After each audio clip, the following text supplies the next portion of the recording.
Welcome back my YouTube channel science with JS. तो इस channel पर हम आपको क्लास 10th का साइंस का one shot revisions chapter wise provide कराएंगे, जिसमें पहला चैप्टर कंप्लीट हो चुका है, केमिकल रिएक्शन एंड इक्वेशंस।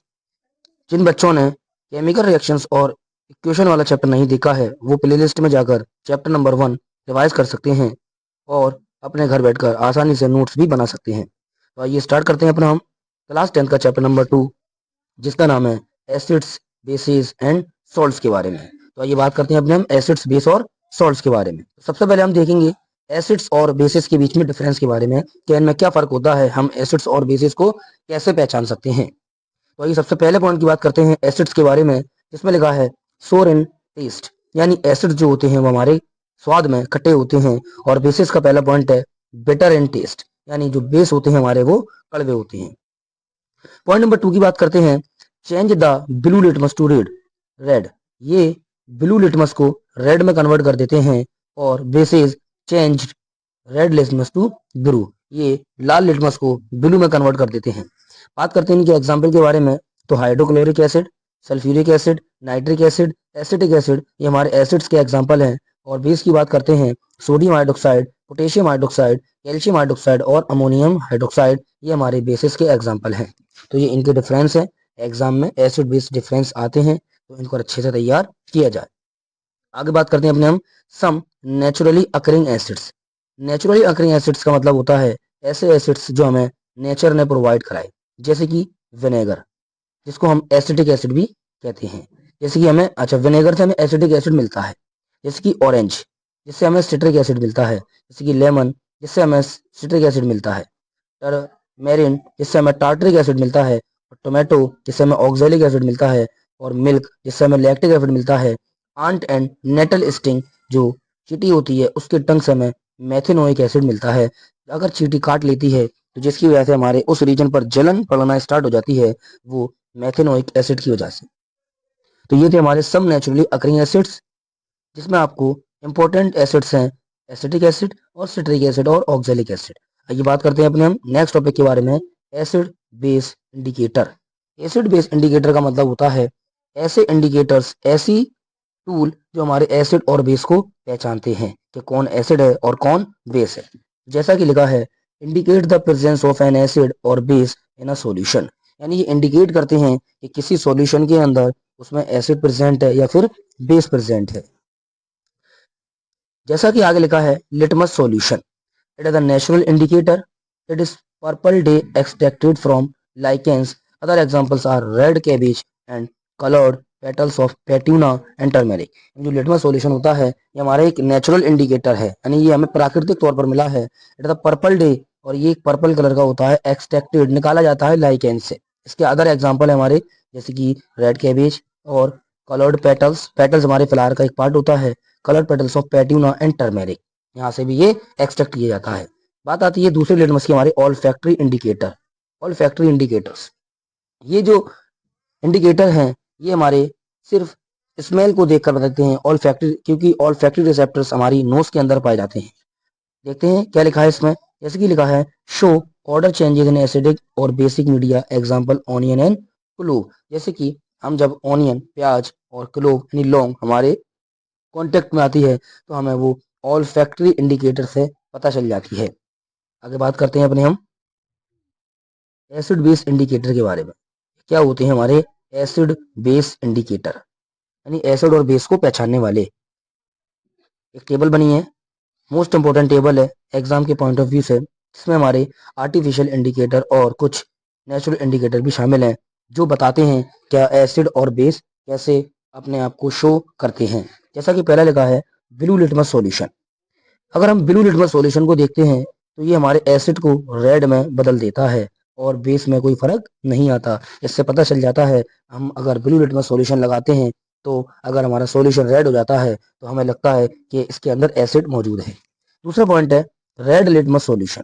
इसमें क्या होता है, ये एसिड को इंडिकेट नहीं करता, ये बेस को इंडिकेट करता है, जिससे एसिड में कोई चेंज नहीं आता, लेकिन जो हमारा बेस होता है वो ब्लू कलर का हो जाता है। उसके बाद में तीसरा हमारा टर्मेरिक, इसमें एसिड्स में कोई चेंज नहीं आता, लेकिन ये बेस को रेड में बदल देता है।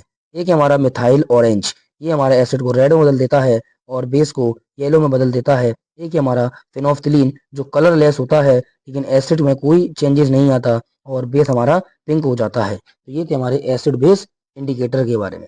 आइए बात करते हैं अपने हम टाइप्स ऑफ एसिड्स के बारे में, कि एसिड्स कितने तरह के होते हैं। तो पहली हेडिंग है हमारी डाइल्यूट एसिड।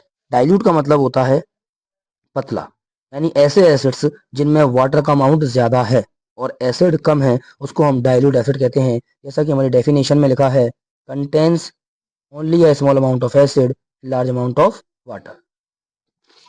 तो ये हमारे होते हैं डाइल्यूट एसिड। यानी डाइल्यूट एसिड का मतलब होता है, आइए बात करते हैं डाइल्यूट एसिड के बारे में। तो डाइल्यूट एसिड वो होते हैं जिनके अंदर पानी की अमाउंट ज्यादा होता है और एसिड का अमाउंट कम होता है। दूसरी हेडिंग है हमारी कंसंट्रेटेड एसिड के बारे में। तो कंसंट्रेटेड एसिड डाइल्यूट एसिड का अपोजिट होता है। इसमें कंसंट्रेटेड कंसंट्रेटेड एसिड के अंदर एसिड्स की क्वांटिटी ज्यादा होती है और वाटर की क्वांटिटी कम होती है। जैसा कि लिखा है, concentrated acid contains a large amount of acid and small amount of water. तो ये होते हैं हमारे कंसंट्रेटेड एसिड के बारे में। उसके बाद में हमारे इस चैप्टर का मोस्ट इंपोर्टेंट टॉपिक स्टार्ट होता है, जिसको हम कहते हैं chemical properties of acids and basis. यानी एसिड और बेस की क्या केमिकल प्रॉपर्टीज होती हैं। तो सबसे पहली प्रॉपर्टी होती है, एसिड अगर किसी मेटल से रिएक्शन करता है तो हमेशा सॉल्ट और हाइड्रोजन बनता है। यानी ये रूल होता है कि अगर कोई भी एसिड मेटल से रिएक्शन करता है तो हमेशा सॉल्ट बनता है और हाइड्रोजन गैस निकलती है। जैसे कि अगर हम बात करें अपने एग्जाम्पल के बारे में, हमारे पास एक एसिड है जिसका नाम है हाइड्रोजन क्लोराइड, जो हमारा जिंक से रिएक्शन करता है और जिंक क्लोराइड सॉल्ट बना देता है और हाइड्रोजन गैस निकाल देता है। उसके बाद में हमारा दूसरा एसिड है नाइट्रिक एसिड। तो Zn यानी मेटल से रिएक्शन करता है, जिंक नाइट्रेट बनाता है और हाइड्रोजन गैस बाहर निकल जाती है। ऐसे ही हमारा एक एसिड होता है सल्फ्यूरिक एसिड। ये भी जिंक से रिएक्शन करके जिंक सल्फेट बनाता है। और एक एसिड है हमारा एसिटिक एसिड, जो जिंक से रिएक्शन करके जिंक एसिटेट बनाता है और हाइड्रोजन गैस बाहर निकलती है। यानी ये हमारे एसिड की प्रॉपर्टी होती हैं कि अगर कोई भी एसिड अगर मेटल से रिएक्शन करता है तो हमेशा वो सॉल्ट का फॉर्मेशन करता है। अगली बात करते हैं अपने हम पॉप टेस्ट के बारे में। क्या होता है pop test? When a burning candle is brought near a test tube containing hydrogen gas, it burns with a pop sound. This test is conducted for examining the presence of hydrogen gas. यानी pop test एक ऐसा test होता है जब हम किसी भी candle को किसी टेस्ट ट्यूब के साथ हाइड्रोजन गैस के साथ बर्न करते हैं और वो जब कोई कैंडल होती है वो पॉप साउंड के साथ जलती है। और ये टेस्ट जो होता है वो हाइड्रोजन की प्रेजेंस के लिए किया जाता है। जैसा कि अगर हम किसी बेस की मेटल से रिएक्शन कराते हैं तो सॉल्ट और हाइड्रोजन गैस बनती है। जैसे कि हमारे पास सोडियम हाइड्रोक्साइड और जिंक, अगर हम सोडियम हाइड्रोक्साइड और जिंक की रिएक्शन कराते हैं तो सोडियम जिंकेट बनता है और हाइड्रोजन गैस रिलीज हो जाती है। आगे एक पॉइंट लिखा है, नोट पॉइंट, इसमें लिखा है such reactions are not possible with all metals. यानी जो रिएक्शन हमारी बेस की मेटल के साथ की है, ये रिएक्शन सभी मेटल के साथ पॉसिबल नहीं होती। आगे बात करते हैं अपने हम acids, action of acid with metal carbonate and metal bicarbonate. यानी हम सेकंड थर्ड प्रॉपर्टी पढ़ते हैं अपने एसिड की, या अगर हमारा एसिड मेटल कार्बोनेट और मेटल बाइकार्बोनेट से रिएक्शन करता है तो क्या होता है। इसमें सबसे पहले लिखा है हमारा, अगर कोई मेटल कार्बोनेट है, अगर वो एसिड से रिएक्शन करता है तब भी सॉल्ट बनता है और कार्बन डाइऑक्साइड गैस बाहर निकल जाती है और वाटर भी रिलीज हो जाता है। जैसे कि मेरे पास एक मेटल का कार्बोनेट है, जैसे कि मेरे पास एक मेटल का कार्बोनेट है जिसको हम कहते हैं सोडियम कार्बोनेट। अगर ये सोडियम कार्बोनेट एसिड से रिएक्शन करता है, हाइड्रोक्लोरिक एसिड से रिएक्शन करता है तो सॉल्ट यानी NaCl बनाता है और कार्बन डाइऑक्साइड बनाता है और वाटर बनाता है। तो ये रूल होता है, अगर कोई मेटल कार्बोनेट एसिड से रिएक्शन करता है तो हमेशा सॉल्ट बनता है और कार्बन डाइऑक्साइड बनती है और वाटर बनता है। अगली रिएक्शन है हमारा मेटल का बाइकार्बोनेट, जैसे कि सोडियम बाइकार्बोनेट। अगर ये भी एसिड से रिएक्शन करता है तब भी सॉल्ट, CO2 और वाटर बनता है। तो ये एसिड्स और एसिड्स की प्रॉपर्टीज होती हैं, केमिकल प्रॉपर्टीज, एसिड्स किस तरह से रिएक्ट करते हैं। अगली हेडिंग है हमारी लाइम वाटर टेस्ट के बारे में। ये पूछा जाता है एग्जाम के अंदर कि लाइम वाटर टेस्ट क्या होता है। इसके अंदर on passing the CO2 gas evolve through lime water, हमारे पास लाइम वाटर होता है। लाइम वाटर को हम कहते हैं कैल्शियम हाइड्रोक्साइड। अगर ये CO2 से रिएक्शन करता है तो व्हाइट प्रेसिपिटेट बनाता है कैल्शियम कार्बोनेट का। उसके बाद में जो हमारे पास कैल्शियम कार्बोनेट आता है, इस कैल्शियम कार्बोनेट को हम CO2 से पास कराते हैं, जिससे हमें सोल्यूबल का कैल्शियम का बाइकार्बोनेट मिल जाता है। यदि हमारे पास कैल्शियम कार्बोनेट वाटर के साथ रिएक्शन कराई, CO2 के साथ रिएक्शन कराई तो हमें मिलता है कैल्शियम का बाइकार्बोनेट, जो हमारा सोल्यूबल इन वाटर होता है। उसके बाद में अगली हेडिंग है हमारी neutralisation reaction. Most important reaction है हमारी एसिड और बेस की, एसिड की, यानी न्यूट्रलाइजेशन रिएक्शन। ऐसी रिएक्शन जिसमें एसिड और बेस रिएक्शन करते हैं और सॉल्ट और वाटर बनाते हैं। ऐसी रिएक्शन जिसमें एसिड और बेस रिएक्शन करते हैं और सॉल्ट और वाटर बनाते हैं उन्हें हम न्यूट्रलाइजेशन रिएक्शन कहते हैं। जैसा कि NaOH HCl से रिएक्शन करके NaCl और वाटर बनाता है। जैसा कि लिखा भी है, neutralisation reaction takes place when the effect of base is nullified by an acid and vice versa to give salt and water। तो कोई भी रिएक्शन हो अगर एसिड और बेस की होती है उसको हम न्यूट्रलाइजेशन रिएक्शन कहते हैं। अगली प्रॉपर्टी हमारी reaction of metal oxide with acids, यानी कोई मेटल का ऑक्साइड है वो एसिड से रिएक्शन करता है। देखते हैं क्या होता है जब कोई मेटल का ऑक्साइड एसिड से रिएक्शन करता है। जाहिर सी बात है सॉल्ट और वाटर बनता है। तो हमारे पास था एक कॉपर का ऑक्साइड और हमारे पास था एक एसिड हाइड्रोक्लोरिक एसिड। अगर ये हाइड्रोक्लोरिक एसिड कॉपर के ऑक्साइड से रिएक्शन करता है तो कॉपर का क्लोराइड बनता है और वाटर का फॉर्मेशन होता है। उसके बाद में एक नोट पॉइंट लिखा है, appearance of the blue green colour of the solution because of formation of copper chloride, यानी इस कॉपर क्लोराइड की वजह से इस सॉल्यूशन का जो कलर होता है वो ब्लू ग्रीन कलर का होता है। उसके बाद में आगे एक पॉइंट लिखा है, metallic oxides are said to be basic oxide because they give salt and water on reacting with acid. जितने भी मेटल के ऑक्साइड होते हैं उन्हें हम बेसिक ऑक्साइड कहते हैं क्योंकि ये सॉल्ट और वाटर देते हैं एसिड के साथ रिएक्शन करने से। नेक्स्ट केमिकल प्रॉपर्टीज की बात करते हैं हम, reaction of non metallic oxide with base, यानी नॉन मेटल का ऑक्साइड हुआ और वो बेस के साथ रिएक्शन करता है। तो अगर नॉन मेटल का ऑक्साइड बेस के साथ रिएक्शन करता है तब भी सॉल्ट और वाटर बनता है। जैसे कि कैल्शियम का हाइड्रोक्साइड एक मेटेलिक ऑक्साइड है जो हमारा एक बेस है जो CO2 से रिएक्शन करता है। CO2 हमारा एक नॉन मेटेलिक ऑक्साइड है तो हमारा कैल्शियम कार्बोनेट बनता है और H2O बनता है, यानी कैल्शियम कार्बोनेट यहाँ पर बेस है और CO2 हमारा एक नॉन मेटल का ऑक्साइड है। यानी हमने ये देखा कि कोई भी एसिड अगर किसी से भी रिएक्शन करता है, चाहे वो मेटल से रिएक्शन करे, चाहे वो बेस से रिएक्शन करे, चाहे वो मेटल के ऑक्साइड से रिएक्शन करे, चाहे वो नॉन मेटल के ऑक्साइड से रिएक्शन करे, हर कंडीशन में सॉल्ट, वाटर और CO2 गैस और इनका फॉर्मेशन होता है। आगे कुछ इंपॉर्टेंट पॉइंट लिखे हैं, जैसा कि सबसे पहला पॉइंट लिखा है, non metallic oxides are said to be acidic in nature because on reacting with the base they product salt in water. यानी अगर नॉन मेटेलिक ऑक्साइड भी बेस से रिएक्शन करता है, अगर वो रिएक्शन करता है, क्योंकि नॉन मेटेलिक ऑक्साइड कैसे होते हैं, एसिडिक नेचर के होते हैं और मेटेलिक ऑक्साइड बेसिक नेचर के होते हैं, ये भी सॉल्ट और वाटर देते हैं। याद रखना, all acidic solution conduct electricity, most important point है, all acidic solution conduct electricity. जितने भी एसिड के सॉल्यूशन होते हैं वो इलेक्ट्रिसिटी को कंडक्ट कराते हैं। नेक्स्ट पॉइंट लिखा है, glowing of bulb indicate the there is a flow of electric current through the solution. अगर कोई बल्ब जलता है किसी सॉल्यूशन की वजह से तो उसका मतलब है उसमें इलेक्ट्रिक करंट फ्लो हो रही है। उसके बाद में हम नेक्स्ट हेडिंग की बात करते हैं, एसिड और बेसिस इन वाटर सॉल्यूशन। कि हम किसी एसिड और बेस को किसी वाटर सॉल्यूशन में डालते हैं तब क्या होता है। तो याद रखना, कभी भी हम किसी एसिड को वाटर सॉल्यूशन में डालते हैं तो हमेशा H आयंस प्रोड्यूस होते हैं। Acids produce H plus ions in presence of water. जैसे कि हमारे पास था HCl और H2O तो हमें मिलता है H3O पॉजिटिव और Cl minus ion. H3O positive hydronium ion, ये कहलाते हैं हमारे हाइड्रोनियम आयन। क्योंकि H ion can not exist alone, क्योंकि H आयन जो होता है वो कभी भी अकेले सर्वाइव, अकेले एग्जिस्ट नहीं करता। It exist as H plus aqueous और H3O पॉजिटिव आयन। ये हमेशा H3O पॉजिटिव आयन और H पॉजिटिव एक्वस में ही एग्जिस्ट करता है। अगर ये H प्लस आयन वाटर से रिएक्शन करता है तो H3O पॉजिटिव आयन बना देता है। उसके बाद में नेक्स्ट पॉइंट लिखा है, basis provide OH minus ions in the presence of water. जो बेस होते हैं वो OH आयन प्रोवाइड कराते हैं। इसका मतलब है एसिड H प्लस आयन देते हैं और बेस OH प्लस आयन देते हैं। तो जैसा कि लिखा है, हमारे पास एक बेस है सोडियम हाइड्रोक्साइड, अगर हम इसको वाटर में डालते हैं तो Na पॉजिटिव बनता है और OH माइनस आयन बनता है। जैसे कि पोटेशियम हाइड्रोक्साइड है, इसके भी साथ हम डालते हैं तो हमें K प्लस आयन मिलता है और OH माइनस आयन मिलता है। अगर हम मैग्नीशियम हाइड्रोक्साइड डालते हैं तो हमें Mg+2 आयन मिलता है और 2OH माइनस आयन मिलता है। तो ये थे हमारे एसिड बेस की केमिकल प्रॉपर्टीज, केमिकल रिएक्शंस के बारे में, और एसिड बेस किस तरह से वाटर में एग्जिस्ट करते हैं। करते हैं हम नेक्स्ट टॉपिक के बारे में, जिसका नाम है एल्कलीज। तो जैसा कि लिखा है, all bases do not dissolve in water and alkali is a base that dissolve in water. यानी जितने भी सारे बेस होते हैं वो वाटर में डिसॉल्व नहीं होते, लेकिन जो एल्कली होते हैं वो वाटर में डिसॉल्व हो जाते हैं।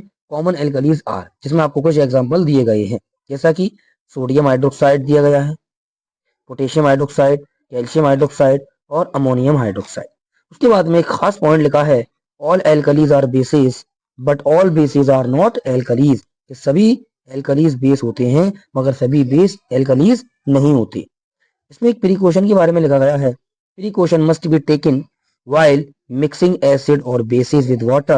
The acid must always be added to water with constant stirring as it is highly exermic reaction. Precaution ये है कि अगर आप कभी किसी बेस और एसिड को मिक्स करते हो वाटर के साथ तो एसिड जो होता है वो हमेशा पानी के साथ ऐड किया जाता है, वो भी एक कांस्टेंट अमाउंट में, और उसको सही तरीके से हिलाकर, ताकि ये एक हाईली एक्सोथर्मिक रिएक्शन होती है क्योंकि इसमें एनर्जी ज्यादा रिलीज होती है। आगे बात करते हैं अपने हम, when an acid or base is mixed with water they become dilute। अगर हम किसी एसिड को और बेस को वाटर के साथ मिलाते हैं तो वो डाइल्यूट हो जाता है। This result in the decrease in the concentration of H3O positive और OH minus per unit volume in acids and basis respectively, जिससे हमारे H3O पॉजिटिव और OH नेगेटिव आयन की कंसंट्रेशन घट जाती है। आगे लिखा है हेडिंग हमारी, स्ट्रेंथ ऑफ एन एसिड और बेस, यानी एक एसिड और बेस की क्या स्ट्रेंथ होती है, क्या पावर होती है, जिसमें हम सबसे पहला पॉइंट पढ़ने वाले हैं, strength of acids and bases depends on the number of H plus ions and OH ions produced respectively. जो एसिड और बेस की स्ट्रेंथ होती है वो number of H plus ions और OH माइनस आयंस पर डिपेंड करती है। इसमें दूसरा पॉइंट लिखा है, with the help of universal indicator we can find the strength of an acid और base, this indicator is called pH scale.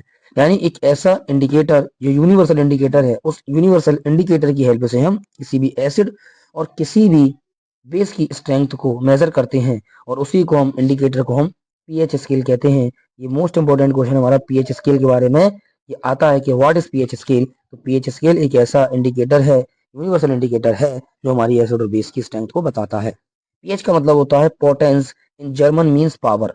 Potence, पोटेंस का मतलब है पावर, कितनी पावर है H प्लस आयन की और OH माइनस आयन की। दिस स्केल मेजर्स फ्रॉम 0 यानी very acidic to 14 very alkaline and 7 neutral water and neutral. यानी ये स्केल होता है, ये हमारा 0 से स्टार्ट होता है और 14 मार्क्स तक जाता है, जिसमें अगर कोई भी सॉल्यूशन 0 पर होता है तो वेरी एसिडिक होता है, और अगर 14 पर होता है वो वेरी एल्कलाइन यानी बेस होता है, और अगर 7 पर होता है तो उसको हम न्यूट्रल कहते हैं। आगे लिखा हमारा पीएच पेपर क्या होता है, तो is a paper which is used for measuring pH. एक ऐसा पेपर जो पीएच वैल्यू को मेजर करने में हेल्प करता है उसको हम पीएच पेपर कहते हैं। एक टेबल बनी है जिसमें हमारा pH value, colour of the pH paper, nature of solution, H plus ion concentration और OH माइनस आयन कंसंट्रेशन के बारे में बताया गया है। यानी इसमें लिखा है फर्स्ट पर अगर पीएच वैल्यू 0 होती है तो, और अगर पेपर का कलर डार्क रेड आता है तो वो हाईली एसिडिक है और उसके अंदर H ion concentration very high होंगे और OH आयन वेरी लो होंगे। अगर नंबर 2 की बात करें, अगर पीएच वैल्यू 4 होती है तो कलर ऑरेंज और येलो आता है, जिसको हम एसिडिक कहते हैं, H आयन हाई होते हैं और OH आयन लो होते हैं। अगर हम बात करें पीएच वैल्यू 7 पर, तो 7 पर कलर आता है हमारा ग्रीन, जिसमें हम कहते हैं हमारा न्यूट्रल होता है, medium, equal equal H plus ion होते हैं। अगर हमारा पीएच 10 आता है तो ब्लूइश ग्रीन और ब्लू कलर आता है, जिसको हम सोल्यूशन का नेचर होता है वो एल्कलाइन होता है, इसमें हमारे H प्लस आयन बहुत कम होते हैं और OH आयन ज्यादा होते हैं। तो अगर 14 की बात करें तो वायलेट कलर और डार्क ब्लू कलर आता है जो हमारा हाईली बेसिक होता है, जिसमें H plus ion very low होते हैं और OH आयन वेरी हाई होते हैं। तो strong acid give rise to more H plus ion. Most important line लिखी है, स्ट्रॉन्ग एसिड जो होते हैं वो ज्यादा से ज्यादा H प्लस आयन देते हैं। जैसा कि एग्जांपल लिखा है, HCl यानी hydrochloric acid, H2SO4 sulphuric acid and HNO3 यानी नाइट्रिक एसिड। उसके बाद में दूसरा पॉइंट लिखा है, weak acids give rise to less H plus ion. जो वीक एसिड होते हैं वो H प्लस आयन कम देते हैं। जैसे एग्जांपल है हमारा CH3 COOH एसिडिक एसिड और H2CO3 कार्बोनिक एसिड, ये हमारे वीक एसिड है।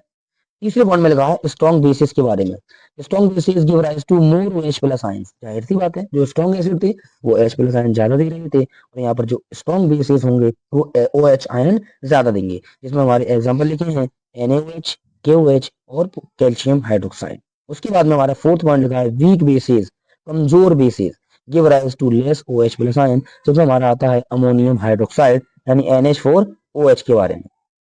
आगे हम बात करते हैं अपने मोर अबाउट सॉल्ट के बारे में। अभी तक हम एसिड और बेस के बारे में देख रहे थे, अब बात करते हैं हम सॉल्ट के बारे में। तो salt and their derivation, salt और उनके दियर डेरिवेशन। तो name of the salt, formula, derived from और डेराइव्ड फ्रॉम, कहाँ से डिराइव करे जाते हैं, कहाँ से कौन से एसिड का यूज किया जाता है। तो पहला सॉल्ट है हमारा पोटेशियम सल्फोर, जिसका फॉर्मूला होता है K2SO4, जो हमारा KOS से डिराइव्ड होता है, जो हमारा H2SO4 की रिएक्शन करने से बनता है। यानी अगर हम KOH और H2SO4 की रिएक्शन करेंगे तब जाकर हमें मिलता है पोटेशियम सल्फेट। दूसरा हमारा सॉल्ट है सोडियम सल्फेट के बारे में, जो हमारा NaOH और H2SO4 की रिएक्शन से बनता है। तीसरा सॉल्ट हमारा सोडियम क्लोराइड, जो NaCl सॉरी जो NaOH और HCl की रिएक्शन से बनता है। लास्ट है हमारा अमोनियम क्लोराइड, जो अमोनियम हाइड्रोक्साइड और HCl की रिएक्शन के फल से बनता है। एक नोट पॉइंट लिखा है, NaCl and sodium sulphate belong to the family of sodium salt as they have the same radicals. Similarly NaCl and potassium chloride belong to the family of chloride salt. ये chloride salt की family में आते हैं। आगे बात करते हैं हम importance of pH in daily life. Exam में आने वाला मोस्ट इंपोर्टेंट क्वेश्चन है हमारा ये चैप्टर नंबर 2 से, कि हमारी डेली लाइफ के अंदर पीएच वैल्यू की क्या इंपॉर्टेंस होती है। सबसे पहला पॉइंट है हमारा importance of pH in our digestive system, यानी हमारे डाइजेस्टिव सिस्टम के अंदर इस पीएच का क्या इंपॉर्टेंस है। तो ये बात करते हैं अपने हम स्टमक के बारे में। PH level of our body regulates our digestive system. जो पीएच बॉडी लेवल होता है हमारी बॉडी का, वो हमारे डाइजेस्टिव सिस्टम को रेगुलेट करता है। इन केस ऑफ इंडाइजेशन और stomach produce acid in a very large quantity because of which we feel pain and irritation in our stomach। यानी जब हमारा इंडाइजेशन होता है तो हमारा जो स्टमक होता है वो ज़्यादा से ज़्यादा एसिड को रिलीज करता है, जिसकी वजह से हमें दर्द और पेट में जलन महसूस होती है। To get relief from this pain antacids are use. इस एसिड्स के रिलीफ के लिए हम एंटा एसिड का यूज करते हैं। These antacids neutralises the excess acid and we get relief. ये जो एंटा एसिड्स होते हैं इनमें बेसिस पाए जाते हैं, और ये बेस हमारे इन एसिड से रिएक्शन करके यानी न्यूट्रलाइजेशन रिएक्शन करके हमें आराम पहुंचाते हैं। दूसरा इंपोर्टेंस है पीएच ऑफ एसिड रेन के बारे में, यानी जो एसिड रेन होती है उसका पीएच क्या होता है। When pH of rain water is less than 5.6 it is called acid rain. यानी अगर बरसात के पानी का पीएच 5.6 से नीचे होता है उसको हम एसिड रेन कहते हैं। When this acidic rain flows into rivers, these also get acidic, which causes a threat to the survival of aquatic life। जिस अगर पानी जो हमारी नदियां होती हैं, अगर वहां के पानी का पीएच 5.6 से नीचे आ जाता है, पानी एसिडिक हो जाता है, तो जिसकी वजह से एक्वाटिक लाइफ थ्रेट यानी मुश्किल में पड़ जाती है और जानवरों को अपनी जान गंवानी पड़ती है। तीसरा इंपॉर्टेंस हमारा पीएच ऑफ सोइल के बारे में।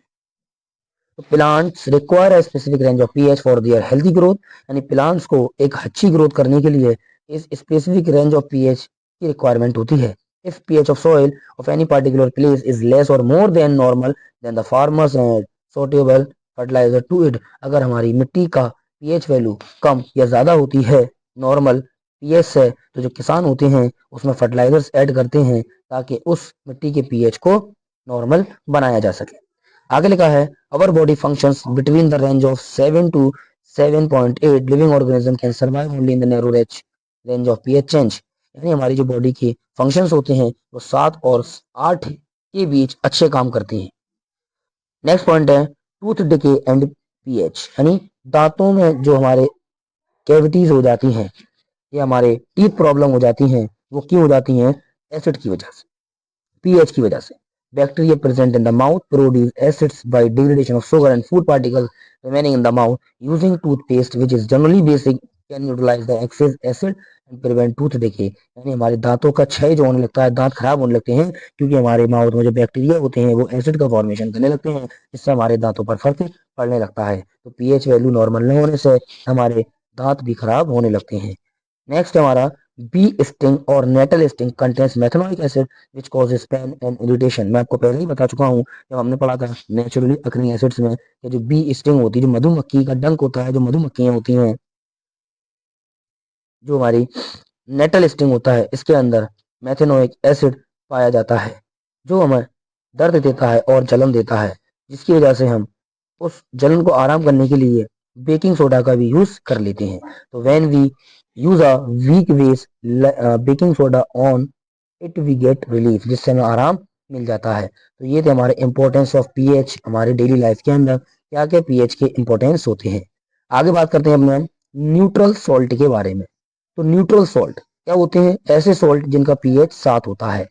तो न्यूट्रल सॉल्ट जो होते हैं वो स्ट्रॉन्ग एसिड और स्ट्रॉन्ग बेस के मिलने से बनते हैं, इनकी पीएच वैल्यू 7 होती है। एग्जाम्पल है हमारा सोडियम क्लोराइड और कैल्शियम सल्फेट। बात करते हैं एसिडिक सॉल्ट के बारे में। एसिडिक सॉल्ट ऐसा सॉल्ट जिनमें एसिड ज्यादा होगा, बेस कम होगा। इसका मतलब है एसिडिक सॉल्ट स्ट्रॉन्ग एसिड और वीक बेस के मिलने से बनते हैं, जिसमें पीएच वैल्यू 7 से कम होती है। इसका एग्जाम्पल अमोनियम क्लोराइड और अमोनियम नाइट्रेट होता है। एक होते हैं हमारे बेसिक सॉल्ट। बेसिक सॉल्ट वो होते हैं जो strong base plus weak acid से मिलकर बनाए जाते हैं, जिनकी पीएच वैल्यू 7 से ज्यादा होती है, जिसमें कैल्शियम कार्बोनेट और सोडियम एसीटेट आता है। बात करते हैं अपने हम केमिकल्स फ्रॉम कॉमन सॉल्ट। जो हमारे कॉमन सॉल्ट होता है उससे कौन कौन से केमिकल्स आते हैं। तो कॉमन सॉल्ट सब जानते हैं, सोडियम क्लोराइड हमारा एक कॉमन सॉल्ट है। जैसा कि लिखा है, sodium chloride is called as common salt used in our food, it is derive from sea water. यानी जो नमक होता है ये हमारा एक फूड के लिए यूज होता है, जिसको हम सी वाटर समुद्र के पानी से एक्सट्रैक्ट करते हैं। Rock salt is the brown coloured large crystal this mined like coal. Common salt is an important raw material for many materials of daily use such as sodium hydroxide, washing soda और bleaching powder। सबसे पहले हम बात करते हैं sodium hydroxide के बारे में, यानी NaOH के बारे में। सोडियम हाइड्रोक्साइड जिसका फॉर्मूला होता है NaOH। सोडियम हाइड्रोक्साइड कैसे बनाया जाता है, आइए इसकी प्रिपरेशन के बारे में बात करते हैं। तो prepared by the method called chlor alkali. Called chlor alkali because we get chlorine and base in this. हम इसको क्यों कहते हैं क्लोर एल्कली मेथड, क्योंकि इसमें क्लोरीन और बेस का फॉर्मेशन होता है, इसलिए सोडियम हाइड्रोक्साइड की जो प्रिपरेशन होती है उसको हम क्लोर एल्कली मेथड भी कहते हैं। तो जैसा कि आपका सबसे पहले हम इसमें सोडियम क्लोराइड लेते हैं और वाटर लेते हैं, जिससे हमें सोडियम हाइड्रोक्साइड और क्लोरीन गैस और हाइड्रोजन गैस मिल जाती है। ये रिएक्शन जो होती है हमारी एक कैथोड और एनोड पर कराई जाती है, जिसमें हम कैथोड पर H2 को यूज करते हैं as a fuel and fertiliser की फॉर्म में। एनोड पर हम क्लोरीन को यूज करते हैं एज अ ट्रीटमेंट करने की फॉर्म में। सो NaOH का use soap and detergent making, paper and fibre making में किया जाता है। जैसा कि पूरा चार्ट लिखा है आपका, सॉल्ट NaCl कैथोड पर क्या काम होता है, एनोड पर क्या काम होता है और NaOH क्या काम करता है, जिससे हमारा NaOH और Cl2 के मिलने से ब्लीच बनती है, जिसका use house hold bleaching fibre में किया जाता है। और जो Cl2 और HCl होते हैं, जिससे HCl बनता है, जिसका यूज इंडस्ट्री के अंदर मेडिसिन और कॉस्मेटिक बनाने में किया जाता है। आगे बात करते हैं अपने ब्लीचिंग पाउडर के बारे में, यानी ब्लीचिंग पाउडर यानी कैल्शियम ऑक्सीक्लोराइड के बारे में। तो उसकी जो प्रिपरेशन होती है वो कैल्शियम हाइड्रोक्साइड और क्लोरीन की रिएक्शन के थ्रू होती है। यानी जब हम ब्लीचिंग पाउडर बनाते हैं तो हमें कैल्शियम हाइड्रोक्साइड की रिएक्शन क्लोरीन से करानी पड़ती है, जिससे हमें ब्लीचिंग पाउडर मिलता है और वाटर मिल जाता है। अगर हम बात करें इस ब्लीचिंग पाउडर का यूज कहाँ कहाँ किया जाता है, तो उसका यूज टेक्सटाइल कंपनी में किया जाता है, फैक्ट्रीज के अंदर किया जाता है, लॉन्ड्री के अंदर किया जाता है और डिसइंफेक्टेंट की फॉर्म में किया जाता है। तो ये था हमारा ब्लीचिंग पाउडर, उसकी प्रिपरेशन और उसके यूजेस के बारे में। अगला कंपाउंड है हमारा बेकिंग सोडा, जिसको हम common name sodium hydrogen carbonate भी कहते हैं। अगर हम इसकी प्रिपरेशन की बात करते हैं तो कॉमन जो हमारा सोडियम हाइड्रोजन कार्बोनेट है, इसको हम NaCl यानी sodium chloride, water, carbon dioxide और अमोनिया गैस से बनाते हैं। जब हम इन चारों की रिएक्शन करते हैं तो हमें सोडियम बाइकार्बोनेट प्राप्त होता है। अगर हम इस सोडियम बाइकार्बोनेट को भी जला देते हैं, हीटिंग कर देते हैं, हीट करने पर हमें सोडियम बाइकार्बोनेट प्रोड्यूस होता है। अगर हम सोडियम बाइकार्बोनेट हीट करते हैं तो हमें सोडियम कार्बोनेट मिल जाता है, जिससे हमें H2O और CO2 भी मिलती है। यानी हमें यहाँ प्रिपरेशन के अंदर सोडियम बाइकार्बोनेट तो मिल जाता है, लेकिन अगर हम सोडियम कार्बोनेट बनाना चाहते हैं तो हम सोडियम बाइकार्बोनेट को हीट करके सोडियम कार्बोनेट भी बना सकते हैं। और इसमें CO2 प्रोड्यूस होती है, जो केक्स वगैरह बनाने में काम आती है और पेस्ट्री बनाने में भी काम आती है। जैसे कि लिखा है, CO2 produced cause dust to rise and make cakes, pastries और स्पॉन्जी। आगे बात करते हैं इसके यूजेस के बारे में। इसका यूज हाउस होल्ड के अंदर इंग्रेडिएंट की फॉर्म में और एंटासिड की फॉर्म में किया जाता है। इसके अलावा इसका यूज बेकिंग पावर में भी किया जाता है। अगर हम इसको और हीटिंग करते हैं, on heating baking powder produce, तो हमें सोडियम का सॉल्ट मिल जाता है। जैसे कि लिखा है, सोडियम बाइकार्बोनेट को हमने एसिडिक कंडीशन में रखा तो CO2 वाटर और सोडियम साल्ट ऑफ एसिड मिलता है। इसकी हमारी प्रिपरेशन लिखी है वॉशिंग सोडा की। अगर हम वॉशिंग सोडा बनाए यानी सोडियम कार्बोनेट बनाना चाहते हैं तो हम सोडियम कार्बोनेट को 10 मोल वाटर से रिएक्शन कराकर सोडियम कार्बोनेट 10H2O बना सकते हैं, जिसको हम वॉशिंग सोडा कहते हैं। और वॉशिंग सोडा का यूज सब जानते हैं, क्या इसका यूज कपड़े धोने में किया जाता है, गिलास बनाने में किया जाता है, इंडस्ट्री के अंदर किया जाता है, डोमेस्टिक पर्पज से किया जाता है। जैसे कि यूजेस में लिखा है, यूज इन गिलास, soap and paper industry, cleaning agent for domestic purpose, removal of hardness of water, manufacture of borax, borax बनाने में भी किया जाता है। उसके बाद करते हैं हम बात वाटर ऑफ क्रिस्टलाइजेशन। क्या होता है वाटर ऑफ क्रिस्टलाइजेशन, इसकी बात करते हैं। Fix number of water molecule present in one formula of unit of salt, इसको हम कहते हैं वाटर ऑफ क्रिस्टलाइजेशन, यानी किसी भी यूनिट सॉल्ट में fixed number of water molecules हों। आगे हम बात करते हैं on heating copper sulphate crystal water droplets appear, formula of hydrated copper sulphate 5H2O। तो ये हमारा वाटर ऑफ क्रिस्टलाइजेशन हुआ। उसके बाद में हम अगली हेडिंग के बारे में देखते हैं अपना।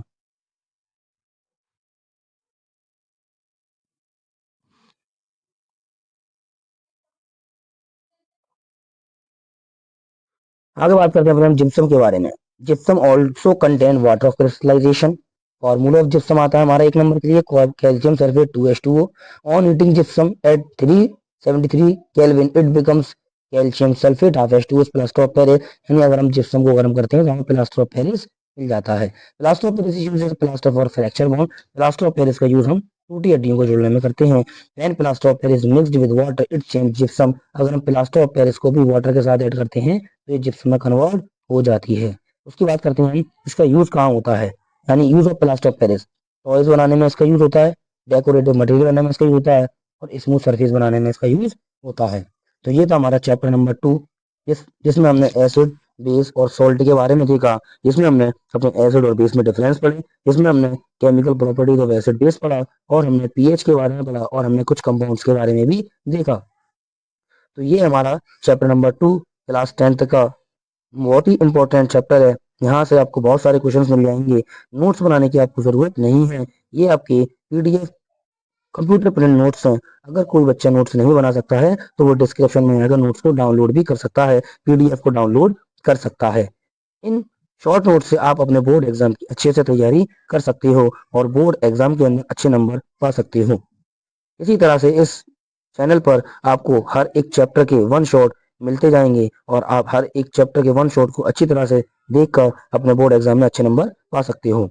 अगर वीडियो अच्छी लगी हो तो वीडियो को लाइक कीजिए, चैनल को सब्सक्राइब कीजिए और वीडियो को ज़्यादा से ज़्यादा शेयर कीजिए।